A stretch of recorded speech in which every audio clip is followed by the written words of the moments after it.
Hold on. You're not going out like that, are you? My panda, my choice, Mom. Number 10. The movie's title.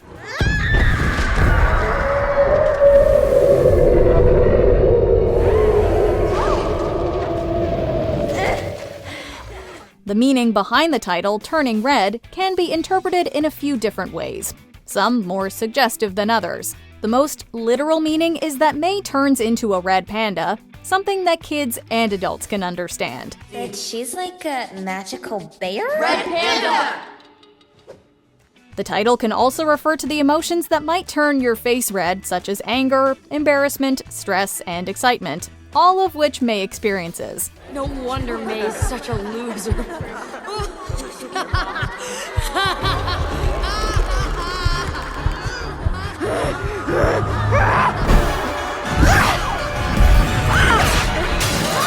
However, only adults will connect the word red to menstruation. It's going to be okay. No, it's not! Will you just get out?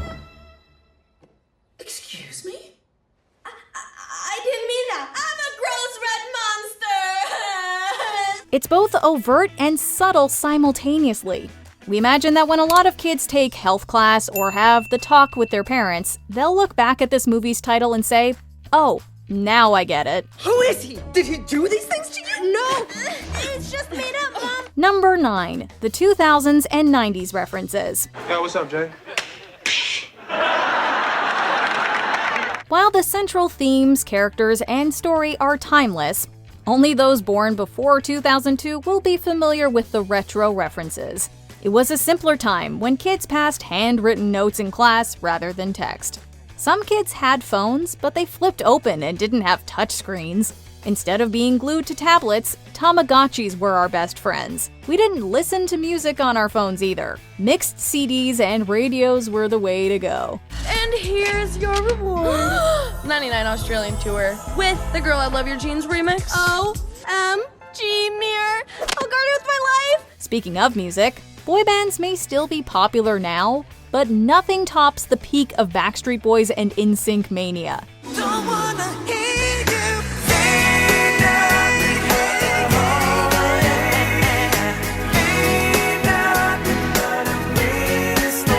Oh, and you could not attend a party or dance without hearing Cha Cha Slide. We're gonna get funky.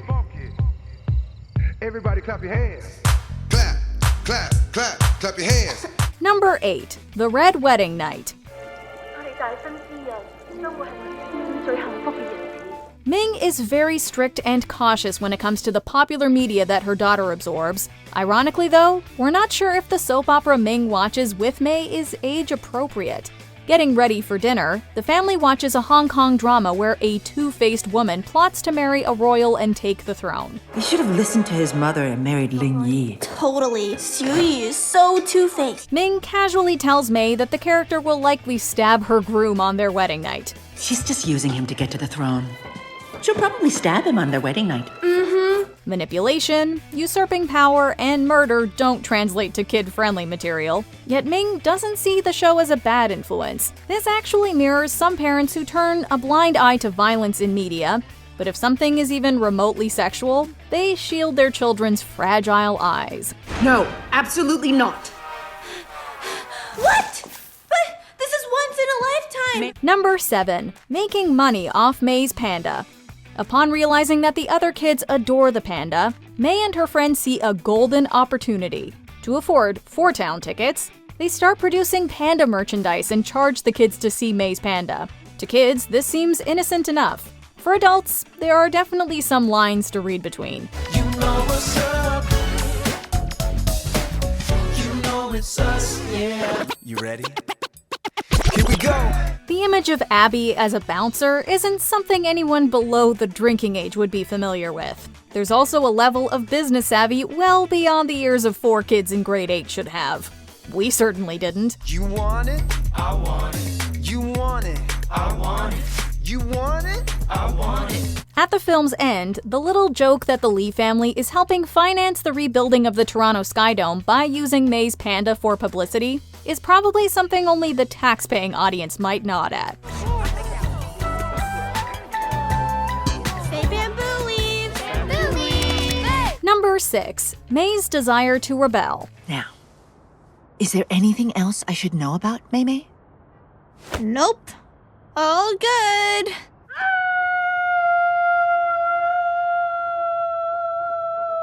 It's only natural for children to idolize their parents. The number one rule in my family: honor your parents.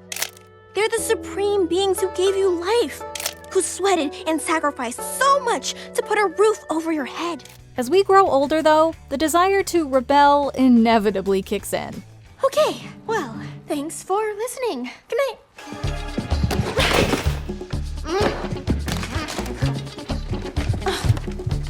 At the same time, you don't want to disappoint your parents. Like the characters in Encanto, May suppresses her feelings at first, but this only builds pressure. You gotta tip, tip, tip till you just go pop. Whoa, give it to your sister's older. Give her all the heavy things we can shoulder.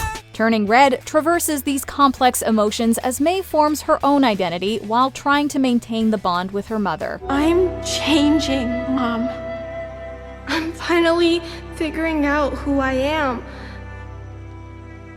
But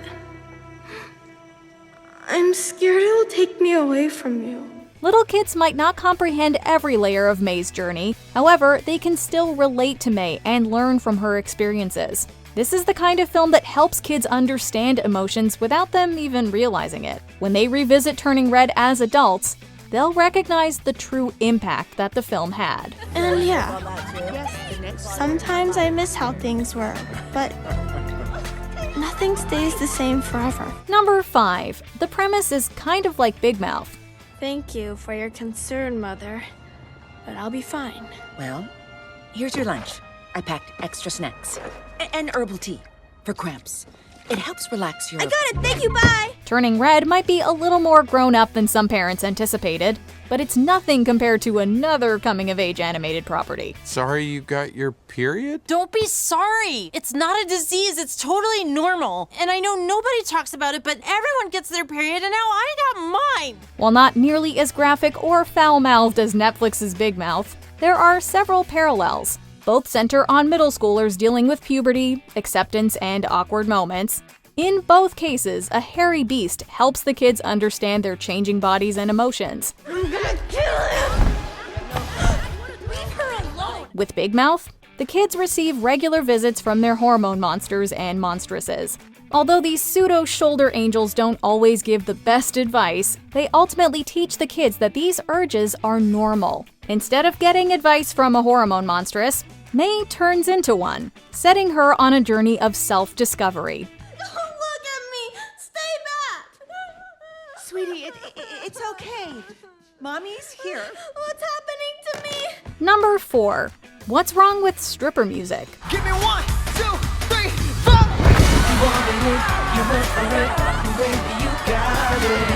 Like NSYNC and the Backstreet Boys, there's nothing especially offensive about Four-Town songs. With every generational gap, though, there's always going to be a disagreement about music.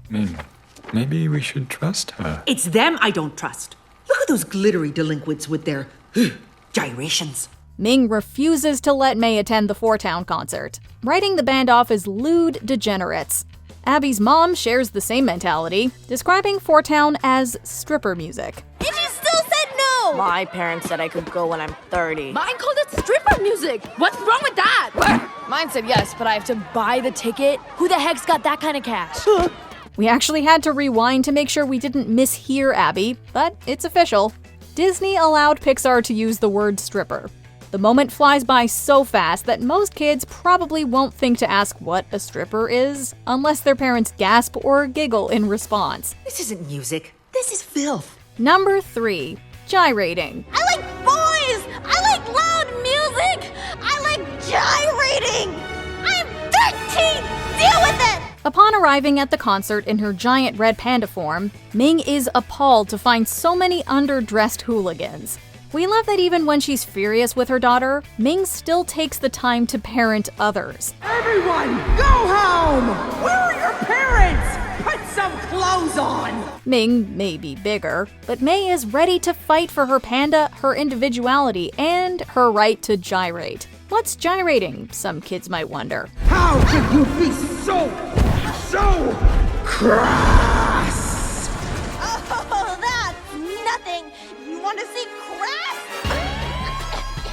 What are you doing? Stop moving like that! May gives us a demonstration when she starts twerking to distract her mother. Is this bothering you?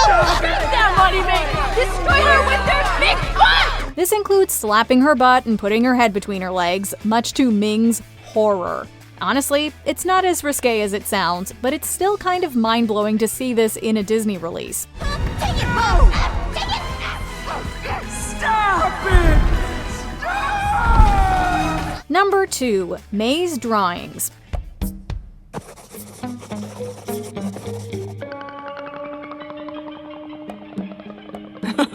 You're never too old to doodle in your notebook.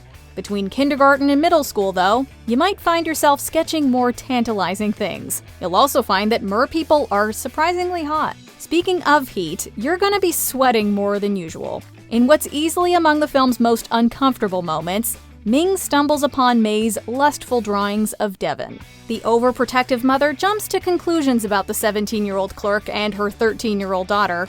She confronts Devon in public, accusing him of taking advantage of May and doing drugs. How old are you? 30? I'm 17. See? This is what happens when you don't wear sunblock and do drugs all day.